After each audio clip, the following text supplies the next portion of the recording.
What's up guys, Ben here bringing you another video today. Promised I would do a Q&A the last couple of weeks, so I put a tweet out, got a lot of questions. We're not gonna be able to cover all of them in this video, but I collected the best ones. So let's hop and discuss. We got a wide variety of topics from Call of Duty stuff to some other stuff, so let's take a look. So let's start off. We got CDC Intel, the folks over at Challenge Intel. Great Twitter account if you're not already following them. Top 5 Challengers prospects to watch out for going into MW3.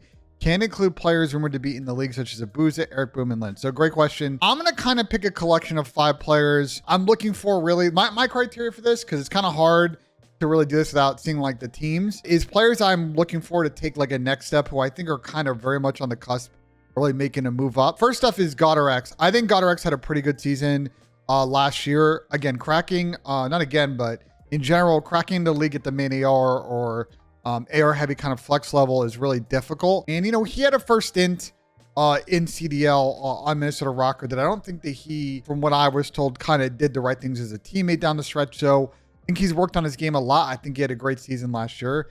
And I could see him being in the mix, especially, you know, as we get towards New Year, the first event, second event, he could be in the mix for really getting called up into a spot. I think Gwyn's another player I want to see take the step. I think he had a great end of the Challenger season. Brings a lot in Surge. Kind of unfortunate at the moment. It doesn't seem like at this current time he's linked to a CDL squad, but I think he's got the gunny to really have a shot at the CDL level. I think next up for me is probably going to be Neptune. I think he's been very much on the cusp of getting back in the league. It was part of that LAG squad last season that was not very good. I think for me, for Neptune, and what I think is probably what CDL teams are kind of waiting on, he's a dynamic player. He hits routes, take chows, but I think the decision making is where he's gotten in trouble. I think Clay and Krim have talked about this, you know, his last stint when he was on New York prior to being on LAG. So if he can improve on that, have a strong start to the season, with where like the submachine gun pool is right now, which is a little bit weak, I can see him taking the next step, honestly, and coming back up into the league for one of these squads. All right, and let me speed it up because we got to pick 2 more. So I think the first one for me is going to be Brezzy of the last 2. He's been on the cusp for a while. Not sure what's holding him back from getting on a league team, but I think he's had talent for a number of years now. I want to see him take that jump. And then this one's kind of a tie for me, to be honest. I'm not really sure. There's a couple players I could put in this like fit spot. I'm actually going to put Harry, and I'm going to put an asterisk on this one because, you know, London's roster is not built. Harry's been linked to this team a couple of times. Maybe gets in, maybe doesn't. But I thought he didn't have a bad Challenger season last year. I thought he had kind of a raw deal that first time he was in the CDL on London. I want to see him get another chance. So that's my 5 right there. So next up, we got EXO. Do you think Alec has a bounce back year? So Alec rumored to be joining the Seattle team. It's like him, Inder, Abuza. And my thing with Alec is, yes, I think he has the ability to have a bounce back year. Alec at his best when he was, you know, in the Huntsman, United, Cold War year, in FaZe, we know what he can bring to a team: leadership, consistency at the AR level. You know, he's a clutch player, really passionate, wants to get better. But I think he's just been stuck in sort of a personal rut the last 18 months. Want to see him get back to the mindset that he had really when he joined that FaZe Cold War team. If he does that, teaming with a player like Illy, who's sort of in a similar boat, Abuza, who's a young but super talented player, like I feel like that trio might be able to do great things and really surprise people on Seattle combo with Rambo as a coach. So yes, I think he will have somewhat of a bounce back year. I don't know if Seattle is going to be amazing. And I think they need to probably a change or two to really be really good. But I think Alec's going to be kind of like have a better season than last year and really increase his stock going into whatever happens after the next game. What's my golf handicap and your best score? So best score was actually this season. I finally broke 80 at a course called Airport here in Columbus. Not a super hard course, but I was dialed. My handicap right now is kind of floating in the low 13s, depending as scores kind of come off from last year. I've been kind of bouncing up and down. Honestly, for me, what's holding me back is like, I just been having like 2 out of the 4 things in my game working at the same time. And I haven't really had a stretch of a couple weeks for 3 of the 4. So like, for example, right now, like my iron play is really good. Chipping's really good. Pitching's really good. Putting is pretty iffy from day to day, and the driving now is a little bit questionable. Like if I can get one of those other things going, I feel like I'm gonna go from being like shooting high 80s right now to being a little bit more consistent in the low 80s and shaving a few strokes on my game. All right, let's keep it moving. We got KC. If OpTic doesn't perform this year, what do you think or envision discussions at the end of the year to be. You know, I think for the OpTic camp, they've obviously played under, you know, tricky pressure situations externally from the fan base. So very much similar to like FaZe in terms of the championship or bust expectation on the team. I think for OpTic, me personally, what I want to see from OpTic is kind of what we've seen from FaZe, a year where they are very consistent. I'm not expecting them to win every event, but I want to see you get to Sunday, most of the events, get to a couple of grand finals, not expecting you to execute 50% above on those, but make more consistent runs instead of having these real couple stinker events a year this season that OpTic has had for a while. And also want to see them make it to a champs grand final. Like, this team is, I mean, if you think about it, the Huntsman OpTic crew, and I'm kind of taking Empire out of it, like they haven't made it to a champs grand final. They didn't get there in Modern Warfare 2019, didn't get there in Cold War, didn't get there in Vanguard, so on and so forth. Like, I want to see this team take the next step to the consistency we've seen some of their rivals have. And if they don't do it, you know, I think the discussion is like, really, we got to take a step back and think, well, what in the environment around this team do we need to change up? Can't really tweak for the fan base, but like, where's practice, the facility environment, the coaching staff, like what resources do we not have that other teams have that's getting them to the level that we're not at? I think that's really the conversation. I think a lot of people are going to say like, oh, well, what about like Bruce and Ant? And I think it's tough to predict that going forward without knowing how they're going to play individually. I think a lot of them say the right things and have the right mindset, but you know, there's a lot that goes into it, and I want to kind of see the field before we get more specific about it. All right, we got Aaron, good reference there. What's stopping smaller teams, don't know why it's in quotes, from doing like radio show style lives? Like, it doesn't have to be a LAN event, but you can do a standing room only for charge $5, and people can show up and hang out with other fans. So Rocker has done their watch parties. Toronto did an event last year, their first like game of the season. They had a little bit of a party around the players grinding. And then you've obviously had like the Rocker home series last year. I think you're going to see more of these. The thing for it is this, is like, if you're the players playing in front of a crowd and then the other team online is not, like, there's a little bit of a sound issue here. There's a little bit of a technical issue here. And I think players would rather play like in a closed environment. Now, I'll say this, if you're someone like OpTic and you have that ESA lease, I'd be playing all the time in front of a crowd at ESA, because I don't think turning the lights on there and operating like your matches per day from there is going to cost more than the gate you're going to bring in, merchandise, like all that stuff. So I'm curious on that cost exercise for someone like OpTic that owns a venue, but we have seen some people doing it. I think we're going to start seeing more concepts like that going forward. All right, so we have kind of a combo one. The first one from Taylor. What do you expect from LAG from an org standpoint? It seemed like they might just sign cheap players this year, but surprising them going for Clay supposedly. And then we've also got Newfie as well. Thoughts on that roster that we've seen a lot on Reddit with Clay attached, Nero, and Standy. All right, so what do I expect from LAG? I don't think they're going to do a cheap squad. It seems like they've kind of netted as an organization into really like getting down to a bare bones staff, but they still want to try and build a competitive roster. And they're doing what the LAG sort of mantra has been the last couple of years. It seems like circling the wagons of teams that have won championships before, like some core of that team, and then putting some pieces around that. So it's been like very much a rumored situation of like Clay attached, Standing, and I've heard a couple of different names as a sub player. I don't like hate this team because I don't think there's a lot of a million kind of great options for LAG. At the moment, there's no standout challenger squads that are sticking together that are like 100% put in the roster right now, even though that's kind of like my preferred strategy. Okay, we're going with the Clay attached duo. They've won before a very long time ago. They teamed together for a long time. I'm a little worried at the AR level with the consistency of those two players. Are they going to be able to be up there with like, you know, the Draza MCs, Insight Scrappies, you know, Dashy, Kenny duos of the world?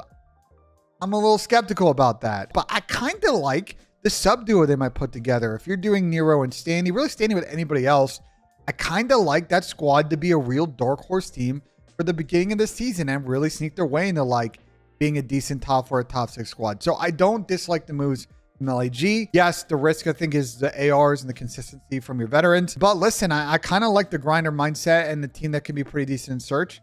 I don't hate it, man. I don't hate it. All right, we got my guy, Sackman. What's everybody saying about the playtest? So I haven't really talked to any of the pros that supposedly went out to a playtest supposedly last week. Couple of factors here. One is I think everybody's just getting back. And two, most people really aren't going to say much. And even if I hear anything, unfortunately, it's going to be off the record, guys.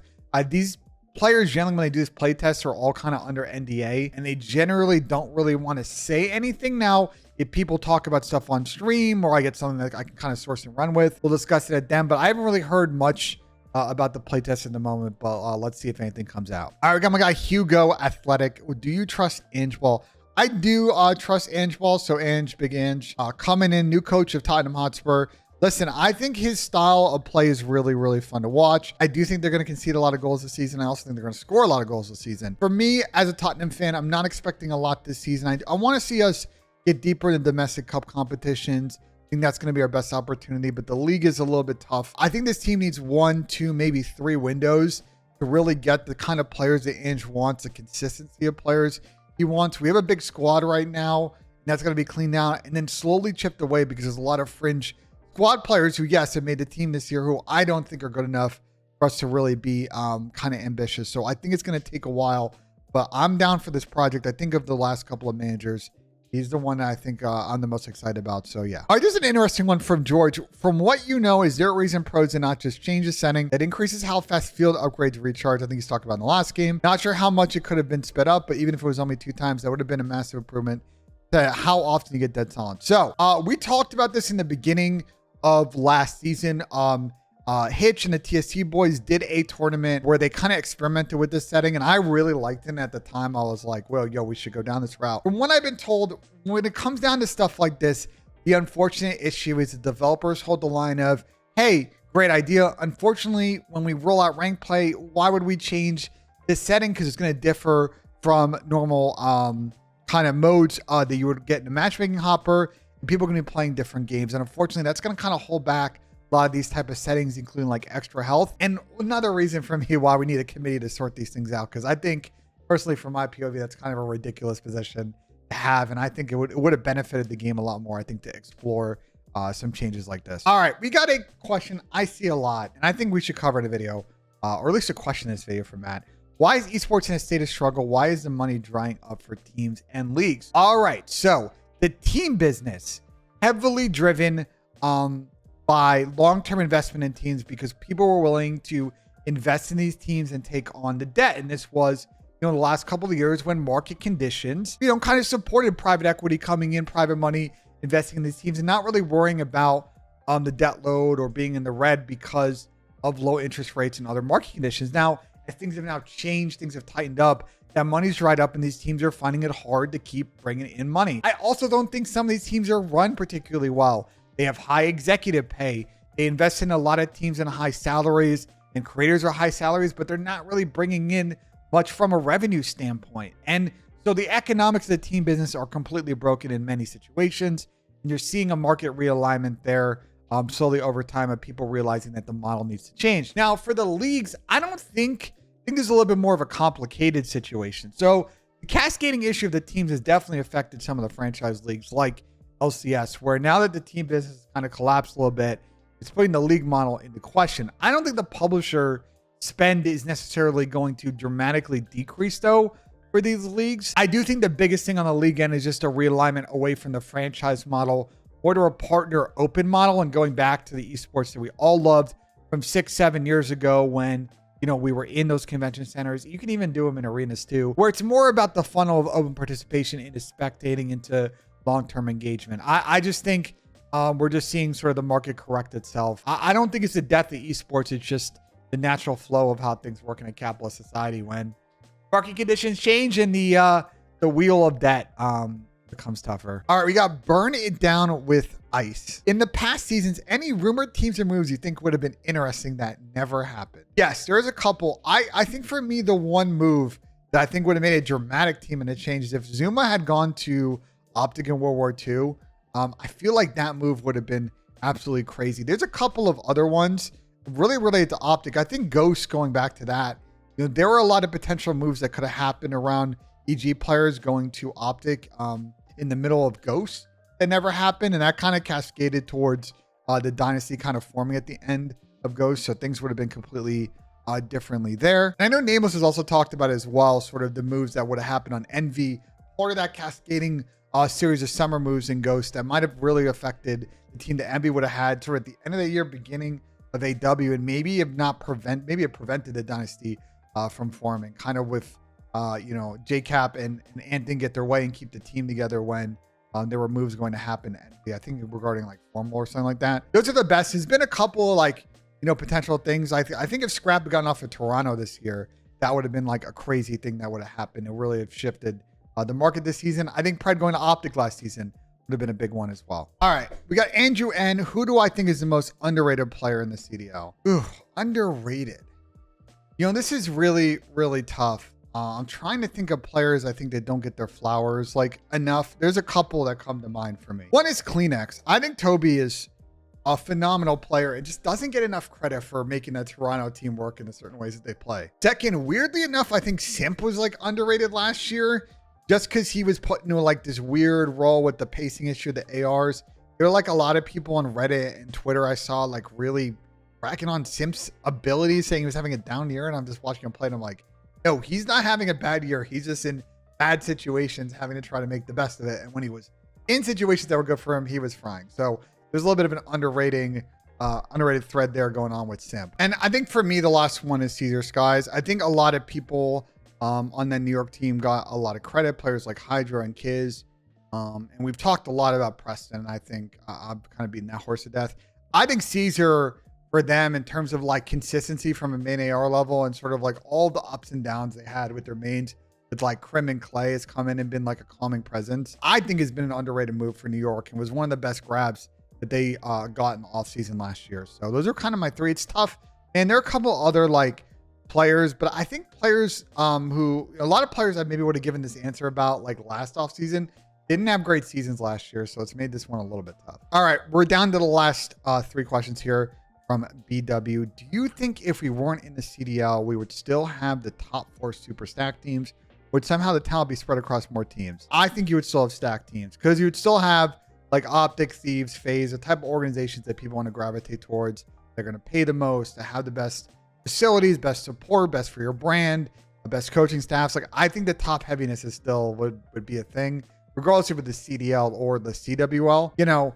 The only difference I think you would see is way more roster changes away from the CDL, the roster lock, or the franchise kind of contract situation prevents all of the roster manias we would see in more of an open system. But I still think it would just be like as top heavy. We got my guy PD, shout out to him. Would you rather have an early start and early finish or later start and later finish this season? The fact that yesterday was the 6-year anniversary of OpTic winning champs, which took place this far in August, makes me feel like the latter should be the case. Actually, no. I think I'd rather do the first one. As far as for what we need to do for the esport, we always need to be aligning to the launch activity around the new Call of Duty title. Waiting until the end of January to have our first event this season like kills viewership. Yes, if we only have the budget for 6 months or 7 months or whatever, it sucks. But I would much rather us start end of November, beginning of December, and end by like the middle or early summer than wait until the end of like the new year to start the first event. It's just going to be way better for marketing growth. I think getting the excitement of that first event with a little bit of like unknown because people are learning a game for the first time. Like I would rather have the first one, to be honest. All right, we got the last question. This one is from Scythe. How viable is a prized event mid-season or even off-season where rosters are shuffled for that event alone? Like teams draft from starting pros or captains draft would give the opportunity for pros to play with other teammates and for some variation this season, but I don't know. So basically what you're saying is like, how viable would like an event where we do sort of like a charity event where people kind of build fantasy teams? It's kind of like you're basically like, let's do like an all-star event, but plus it up. Maybe you do like 4 teams and it's like that kind of situation. I actually don't think that's a terrible idea. I kind of like it. Would be, again, I think the best way to do it is sort of adapt it to the way that the NBA's looked at the all-star game. For example, like I kind of like it. I think it's viable. I just don't know with sort of how the season structure works. How tricky it is to have or willing to spend the money on an event like this as opposed to like another major or plussing up champs. So it's a good idea, viable, maybe not. All right, well, that'll do it for this video. Appreciate all the questions from everybody that sent them. We try to do these like every month, so I'll make sure we get to that. Like if you enjoyed the video, subscribe for more. And as always, guys, we will see you on the next one.